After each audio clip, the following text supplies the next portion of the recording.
ką vyras galvoja apie moterį, atskleiskim tą uždangą, paskaitykim tas mintis, tai matosi, kad ilgisi jūsų, kad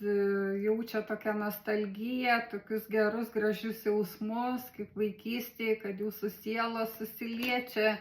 ir jam geras su jumis, bet matosi, kad kažkokios situacijos baigėsi, galbūt čia tokia situacija, kad jūs išsiskyrėt,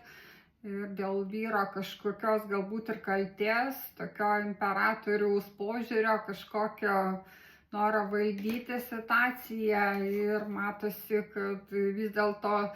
jūs išėjot nugalėtoje iš tos situacijos, kad jisai taip mato ir taip galvoja, bet matosi, kad jisai myli riterius taurių, tai vis dėlto svajoja apie jausmus, myli, nori susitikti,